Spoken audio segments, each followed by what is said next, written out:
चमत्कारी बहू की लालची सास। राजगढ़ की गौरी अपने माता पिता की इकलौती संतान थी। गौरी के पिता मेहनतकश किसान थे। वो सारा दिन खेतों में काम करते। गौरी अपनी माँ का किचन में हाथ बटाती। वो जंगल से लकड़ियाँ बीनती और माँ के चूल्हे में मदद करती। एक दिन वो जंगल में लकड़ी बीनने गई थी कि तभी उसे रोने की आवाज आती है।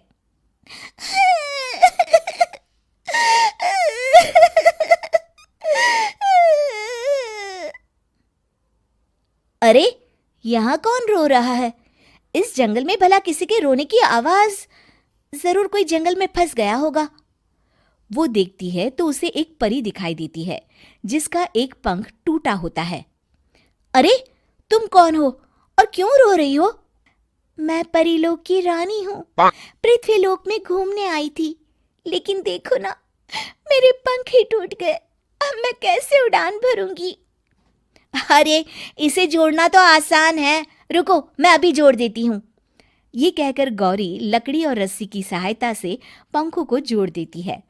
परी अपने जुड़े हुए पंखों को देखकर खुश हो जाती है और गौरी को वरदान देती है कि वो पूर्णिमा की रात किसी भी चीज को हाथ लगाएगी तो वो सोने की हो जाएगी। लेकिन गलती से अगर उसने किसी इंसान को छू लिया तो वो अगली पूर्णिमा तक सोने का ही रहेगा। गौरी घर आती है और सारी बात अपने माता पिता को बताती है। गौरी की माँ उसे कहती है, तू भी ना गौरी, सारा दिन परियों की कहानियां पढ़कर स्वप्न लोक में ही रहती है। नहीं माँ, मैं सच बोल रही हूँ।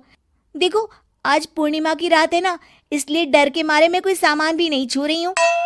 अच्छा, ऐसी बात है बिटिया रानी, तो जरा इस घड़े को हाथ लगा दे। गौरी घड़े को जैसे ही हाथ लगाती है वो सोने का हो जाता है। गौरी के माता पिता घड़े को देखकर हैरान रह जाते हैं। अगले दिन गौरी के पिता उस घड़े को सुनार के पास बेचने जाते हैं तो रास्ते में उन्हें कंचा काकी मिलती है। वो सोने का घड़ा देखकर गौरी के पिता से पूछती है, अरे गौरी के बापू, ये पीतल तो बड़ा चमक रहा है। अरे काकी, ये पीतल नहीं, सोना है, सोना। बेचने ले जा रहा हूँ। अरे, कहीं कोई लॉटरी लग गई है क्या? इतना सोना? गौरी के पिता काकी को गौरी को परी द्वारा दिए वरदान के बारे में बताते हैं। काकी गौरी के पिता की बात सुनकर सोच में पड़ जाती है और फिर अगले दिन काकी गौरी के घर आती हैं। गौरी के बापू, तुम्हारे लिए मैं एक खुशखबरी लाई हूँ। तभी गौरी की माँ पूछती है, क्या खुशखबरी है काकी? अरे, तुम्हारी बेटी का रिश्ता मैं अपने बेटे से करना चाहती हूँ। अरे, कब तक अपनी सयानी लड़की को घर पर बिठा कर रखोगी? हाँ, देखो काकी, मैं ऐसे ही व्यक्ति से अपनी बेटी की शादी कराऊंगा जो गौरी के वरदान से नहीं, उसके गुणों को समझे। अरे, हमें तो गौरी के गुण अच्छे लगे, इसीलिए तो आ गई हूँ मैं। फिर गौरी के माँ बाप मान जाते हैं और उसकी शादी काकी के बेटे से हो जाती है। अगले दिन, अरे गौरी, कल पूर्णिमा की रात है। तुम्हारे पिताजी परी के वरदान के बारे में बता रहे थे, तो मैं ना कुछ चीजें रख दूंगी, जरा हाथ लगा देना। तभी गौरी का पति वहां आ जाता है और अपनी माँ से कहता है, माँ, क्या जरूरत है गौरी के वरदान को इस्तेमाल करने की? वैसे भी मेरी मेहनत से घर तो चल ही रहा है ना। और गौरी के पिता ने भी यही कहा था कि वो ऐसे ही व्यक्ति से उनकी बेटी की शादी करेंगे जो गौरी के वरदान से नहीं, उसके गुणों को समझे। अरे बस कर किताबी बातें। तेरे लिए क्या लड़कियों की कमी थी जो मैं ये किसान की बेटी घर ले आती? और सुन गौरी, कल अगर तूने सारी चीजों को सोने का नहीं किया तो मैं तुझे घर से निकाल दूंगी और अपने बेटे की दूसरी शादी करवा दूंगी, समझी?